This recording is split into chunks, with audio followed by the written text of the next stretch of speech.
Après un samedi noir pour l'acte 18, le gouvernement retient son souffle à quelques heures de la nouvelle mobilisation. Entre l'armée mise à contribution et les interdictions de manifester, un nouveau fiasco de Christophe Castaner est à prévoir.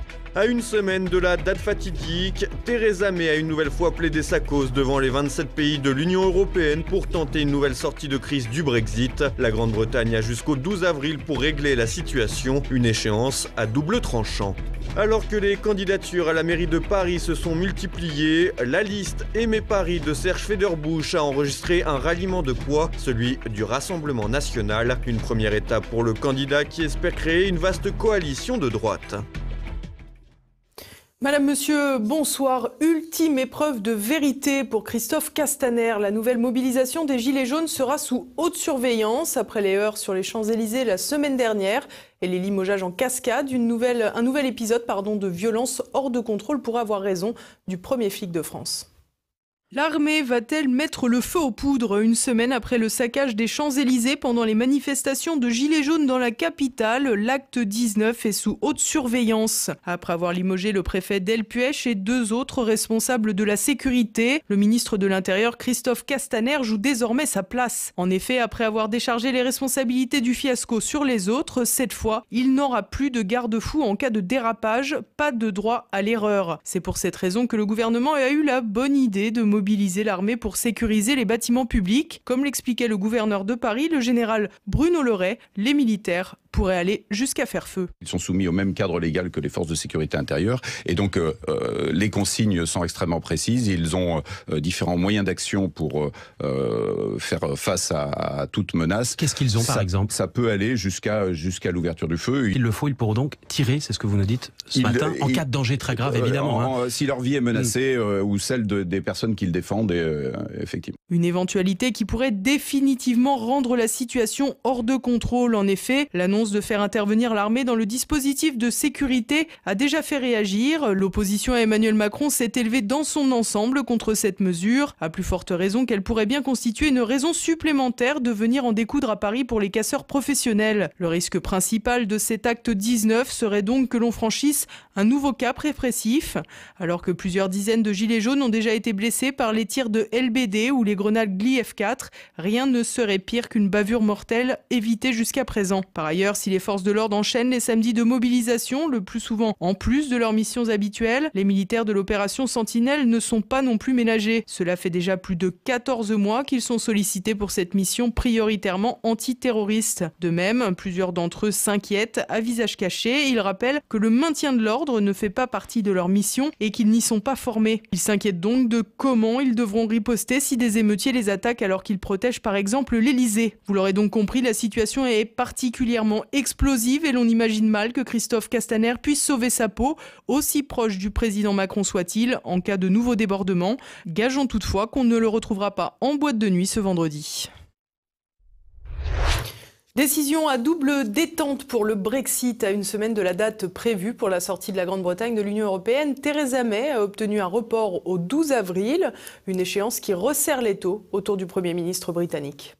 Le casse-tête se poursuit pour Theresa May, acculée face à son Parlement et aux instances européennes. Le Premier ministre britannique est parvenu à arracher un infléchissement de Bruxelles. Un nouvel agenda en forme de choix multiples en plusieurs paliers.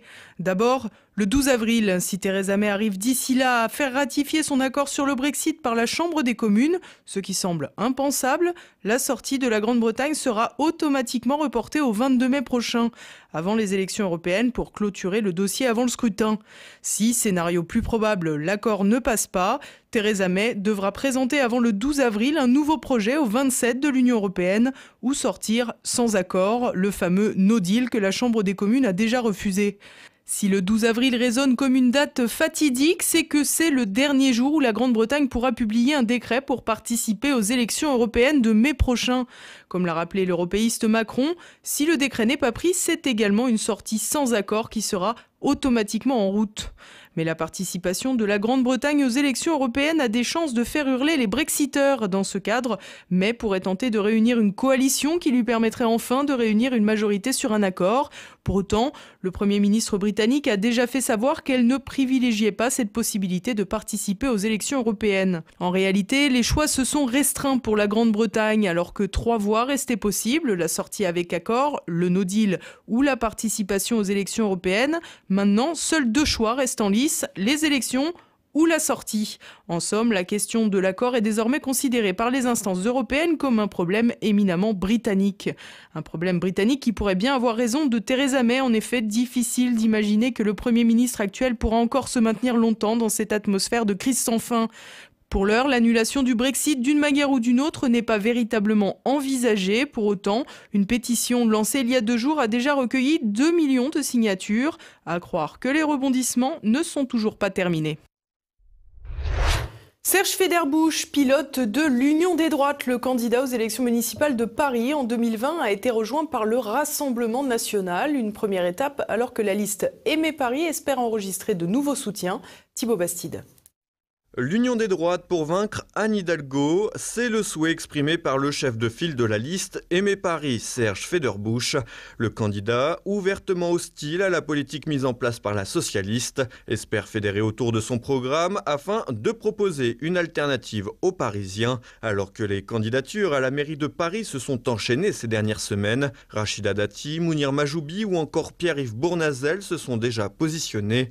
Serge Federbusch, de son côté, a enregistré un renfort de poids qui tombe à pic. En effet, le Rassemblement national a décidé de rejoindre la liste Aimé Paris en vue des élections municipales. Une très bonne nouvelle selon le principal intéressé, Serge Federbusch. Avec beaucoup de satisfaction, une certaine joie, c'est-à-dire que je pense qu'on est en train de mettre les premières pierres à un édifice qui nous permettra d'éviter ce qui serait un cauchemar pour les Parisiens, c'est-à-dire la réaction d'Anne Hidalgo ou sa substitution par une espèce de créature macronienne comme Griveaux qui est quand même très largement compromis avec des intérêts qui ont beaucoup nuit à Paris. Et donc je crois que maintenant il y a beaucoup de choses qui restent à faire, élargir cette alliance qui est nouvelle, qui doit donner un peu un exemple et un chemin à suivre pour toutes les forces d'opposition à Paris comme ailleurs, au pouvoir qui est en place à Paris comme ailleurs. Donc on est vraiment dans une première étape, mais une étape importante. On dit que c'est le premier pas qui coûte, et ce premier pas a été franchi avec succès, et donc on continuera avec beaucoup de vaillance, de détermination et d'optimisme. Une première étape importante pour Serge Federbusch, mais également pour le Rassemblement national. En effet, les élections municipales n'ont jamais réellement réussi au parti de Marine Le Pen dans la capitale. Lors des dernières municipales de 2014, le candidat, Vallerand de Saint-Just, a échoué à conquérir l'hôtel de ville avec 6,26% des voix au premier tour, soit tout de même 3% de plus qu'en 2008. Ainsi, en ne présentant pas une liste sous l'étiquette RN, le Rassemblement national peut envisager un score plus élevé en 2020 et espérer davantage d'élus à l'hôtel de ville, mais également dans les mairies d'arrondissement. Si chaque parti trouve un intérêt dans cette alliance, Serge Federbusch ne compte pas s'arrêter en si bon chemin. Désormais auréolé du soutien du RN, le chef de file de la liste Aimé Paris espère aussi obtenir le soutien d'autres partis comme Debout la France, mais pas uniquement. Oui, de lui et d'autres. Je pense que chez les Républicains ou bien dans des associations ou chez différents mouvements citoyens, vous voyez, ou des intérêts locaux, de gens qui se battent sur des sujets particuliers comme la Tour Triangle, par exemple. Dans certains quartiers parisiens, il y a une vaste alliance qui peut se créer, qui doit se fonder sur des propositions concrètes, précises, pragmatiques en matière de propreté, en matière de sécurité, en matière de transport, en matière de circulation, en matière de logement. La République en marche et Hidalgo ne s'entendront jamais, qui se détruiront les uns les autres. Ils n'ont pour les uns qu'un bilan catastrophique et pour les autres aucun projet, si ce n'est de rééditer l'opération de subterfuge et la véritable escroquerie politique qui a consisté en l'élection d'Emmanuel Macron en 2017 en France. Nous, on évitera qu'en 2020 à Paris, ne se reproduise le même jeu de bonneteau, vous voyez, où de la même manière que Macron a remplacé Hollande pour être une sorte d'Hollande reconditionné, un peu comme un téléphone reconditionné, mais qui est à peu près le même, eh bien on est à Paris un Griveaux qui soit en fait une sorte d'Hidalgo reconditionné. Donc on va éviter à Paris ce funeste destin. Et on mettra tout en place et tout en œuvre pour qu'il y ait cette véritable alternance. L'objectif est donc clair, fédérer un maximum de soutien pour mettre un terme au règne d'Anne Hidalgo et empêcher l'avènement de la Macronie à Paris. Pas une mince affaire lorsque l'on sait la force déployée par La République En Marche pour ravir la mairie de la capitale. Cependant, en multipliant les soutiens, Serge Federbusch peut envisager de déjouer les pronostics et donner un nouveau souffle à la droite parisienne. Et à présent, on part avec Floriane Janin pour l'actualité en bref. Le maire du Havre mis à nu. Jeudi, Luc Lemonnier, successeur d'Édouard Philippe, a démissionné de son poste après avoir reçu la visite du Premier ministre.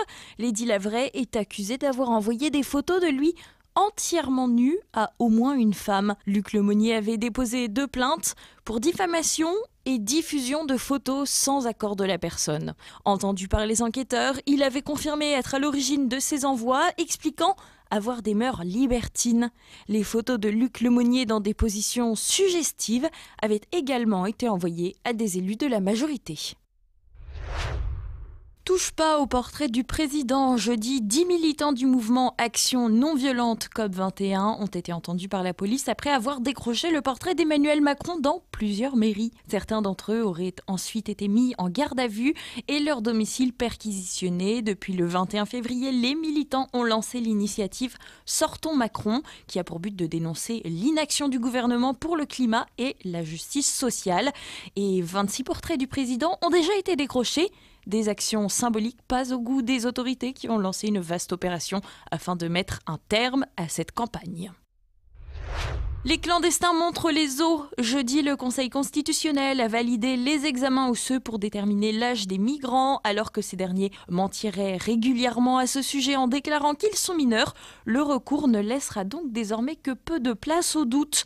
Le Conseil constitutionnel a cependant précisé qu'un test osseux ne peut être ordonné que si la personne en cause n'a pas de document d'identité valable et si l'âge qu'elle allègue n'est pas vraisemblable. Selon que le migrant est déclaré mineur ou majeur, l'avenir qui lui est réservé est bien différent. Dans le premier cas de figure, il bénéficiera d'une protection prévue par la loi. Dans le second, une reconduite à la frontière sera ordonnée. En tout cas, sur le papier. Un gilet jaune rejoint Nicolas Dupont-Aignan. Benjamin Cauchy, l'une des figures du mouvement, a décidé de rejoindre la liste Debout la France pour les élections européennes où il devrait occuper une position éligible. Accroché par de nombreux partis, Benjamin Cauchy a choisi le parti de Nicolas Dupont-Aignan, notamment pour sa position en faveur d'un référendum d'initiative citoyenne. La figure des gilets jaunes a néanmoins indiqué qu'il n'adhérerait pas à DLF. Le consulat russe attaqué à Athènes. Ce vendredi, une grenade a été lancée dans la cour de l'ambassade de Russie à Athènes, mais n'a pas explosé. Le consulat a été fermé au moment des faits et la zone où se trouve le bâtiment de la mission diplomatique russe a rapidement été bouclée. La police enquête sur un lien éventuel entre cet incident et une moto brûlée découverte plus tard dans le centre de la capitale grecque. Donald Trump donne un nouveau coup de pouce à Benyamin Netanyahou. Jeudi, le président s'est prononcé en faveur de la reconnaissance de la souveraineté d'Israël sur le plateau du Golan. Une annonce à laquelle le Premier ministre israélien a sommairement répondu « Merci, président Trump ». À l'approche des élections législatives israéliennes, cette déclaration est une offrande faite au Premier ministre de l'État hébreu. De son côté, un haut responsable palestinien, Saeb Erakat, a dénoncé le soutien américain à l'occupation israélienne. Israël a conquis une grande partie du Golan lors de la guerre des 6 jours en 1967 et l'a annexé en 1981. Mais la communauté internationale n'a jamais reconnu cette annexion. Patrice Carteron raccroche les gants. Jeudi soir, le boxeur patriote a conclu sa carrière par une dernière victoire par KO. Il a balayé le Brésilien Diego dos Santos dès le deuxième round avec un palmarès de 46 victoires dont 40 par KO pour 6 défaites. Le natif de Grigny est parvenu à remporter plusieurs titres nationaux et continentaux en Muay Thai et en kickboxing. Il a également été champion de France de boxe française. Par ailleurs, le boxeur de 40 ans, mesurant 1,98 m, a toujours clamé haut et fort son amour pour la France. Et voilà, c'est bientôt la fin de cette édition. Comme chaque vendredi, vous pouvez vous procurer le quotidien présent de fin de semaine. À la une, Italie, la question migratoire toujours d'actualité. Ce soir, vous pouvez retrouver également Bistro Liberté. Il faut arrêter de faire croire qu'on s'intéresse vraiment à la cause des Gilets jaunes, parce que je pense que c'est ce qui fait. Si vraiment on veut que ça s'arrête, on prend des mesures concrètes et pas des mesurettes.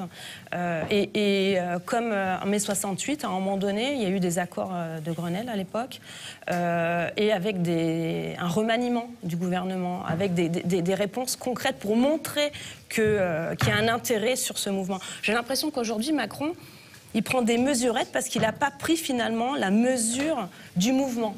Donc c'est des petites mesures par-ci par-là, je t'endors encore un petit coup. On l'a vu dès le début, là, sa première intervention télévisée. Mais oui. C'était incroyable. Incroyable. Dont il ignorait l'existence. Exactement. Et en plus, le peu de fois qu'il s'intéressait à eux, c'était pour les mépriser. Et vous l'aurez reconnu, l'invité est donc Virginie Joron, candidate aux élections européennes sur la liste du Rassemblement national. Samedi, découvrez également un nouveau numéro du Samedi politique. Je recevrai le député élu avec l'étiquette de La République En Marche, Joachim Sonforget, et il ne mâche pas ses mots sur ses anciens camarades. Europe où on envoie tous les politiciens ratés de nos pays parce qu'on ne veut plus d'eux dans nos pays. Alors qu'on dit à les progressistes et les populistes, on casse le lien. En plus, on introduit l'idée qu'il y a des gens qui soient visionnaires et que les autres, le peuple, la plèbe, la foule, ce soit un troupeau de moutons imbéciles qui ne se dirigerait que dans les falaises si les autres ne les menaient pas à la baguette. Ça c'est grave. Et ça, j'aime pas du tout ça. Pour penser printemps, il ne faut pas non plus désespérer. Alors, je l'ai dit tout à l'heure, vous êtes spécialiste en sciences cognitives. Oui. Qu'est-ce que ça vous évoque? Je suis spécialiste en communicant débile. C'est de la conjecture, mais cette histoire de pensée printemps me semble être tout droit sortie du chapeau d'un communicant. Dimanche, c'est Guillaume de Thieulois qui vous donne rendez-vous pour un nouveau Terre de Mission consacré à la neuvaine à Marie. Et puis tout de suite, la France de Campagnole de Christian Combaz et Mes Libertés Politiques avec François Billot-Lochner. C'est maintenant la fin de cette édition. Merci de votre fidélité et bonne fin de semaine à tous. À lundi. Bonsoir.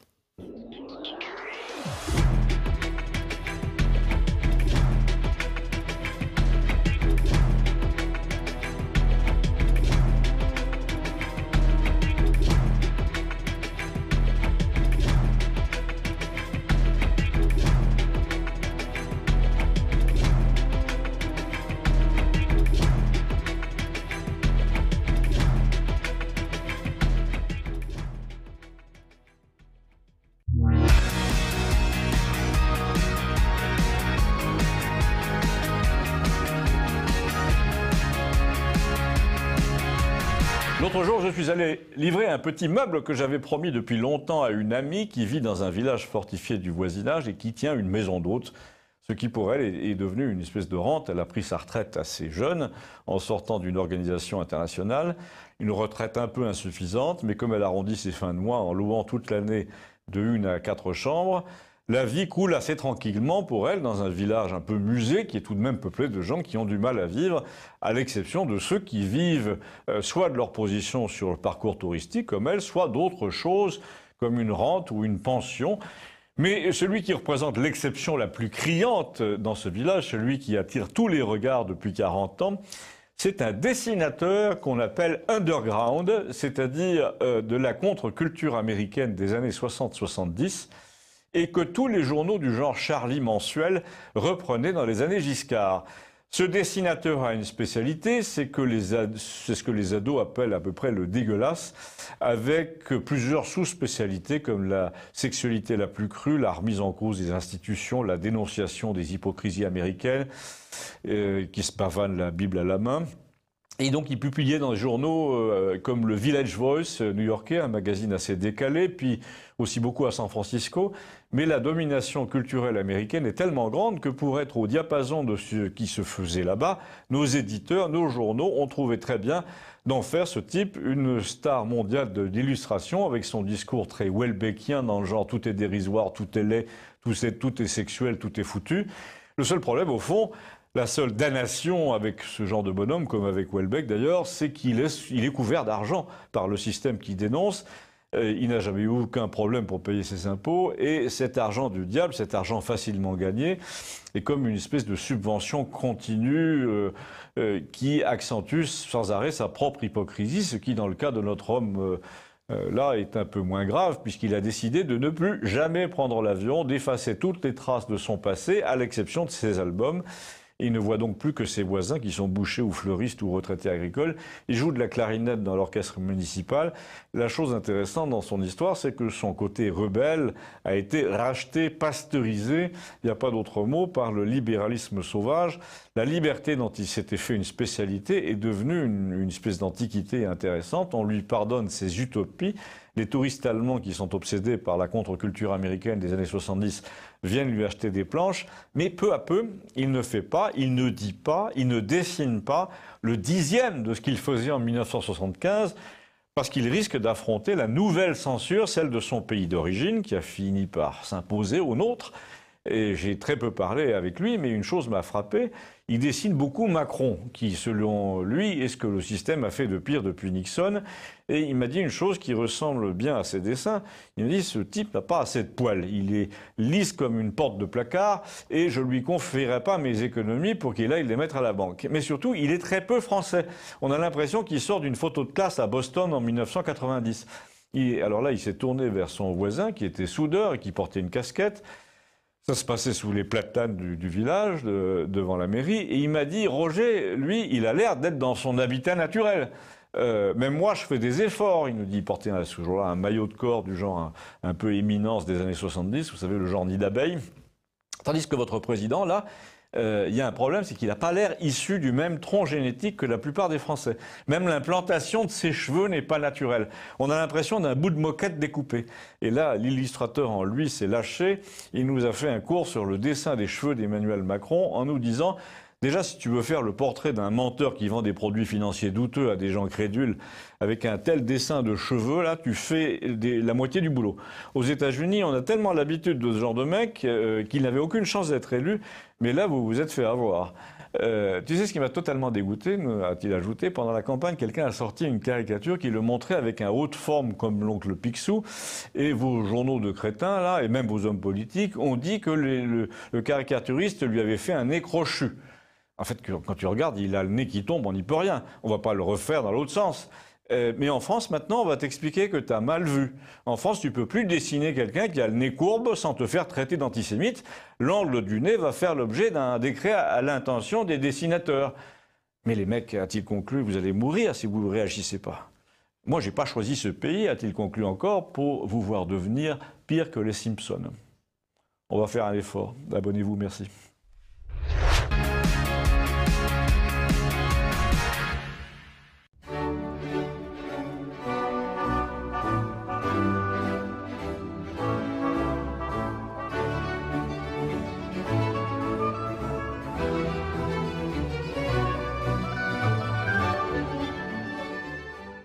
Vous reprendrez bien un petit verre d'antilope tibétaine? La robe de ce lapin impérial est de toute beauté. Est-ce un gag? Et non, malheureusement, vous avez bien entendu, c'est le nom que portent désormais certains prestigieux châteaux bordelais rachetés par nos amis chinois, à la suite d'une offensive commerciale menée avec énergie et détermination sur quelques fleurons du vin français. Peu importe, me direz-vous, si le vin reste bon. Eh bien non, non, non, moi il m'importe. Le bon vin comme le Bordeaux, c'est tout de même l'incarnation d'une terre cultivée par des hommes enracinés, d'un savoir-faire millénaire. C'est tout simplement le fruit d'une civilisation. Et dans ce cas précis, de la civilisation française qui a porté peut-être plus que tout autre l'art de la vinification à ses sommets. Le château bordelais, c'est un peu de l'histoire de cette région, et donc de la France. C'est une parcelle de rêve français qui s'étale en belles lettres dorées et fait référence à un art de vivre et à une société avec ses codes et sa cohérence. On nous dira que ce n'est qu'un détail puisque les appellations, elles, restent inchangées. Un Saint-Émilion reste un Saint-Émilion, un Médoc reste un Médoc. Mais finalement, c'est à toutes ces petites choses que l'on mesure une lente et sûre décadence. Et c'est à coup de petites démissions culturelles que se préparent les grandes défaites politiques. Pour faire court, un vin, c'est aussi une question d'identité. Et il est triste de voir qu'au nom du marché, aujourd'hui, tout s'achète et tout se vend, y compris l'âme d'un pays. Aujourd'hui, osons lever notre verre à la santé de la France. Vous pouvez m'écrire si vous le voulez. À très bientôt.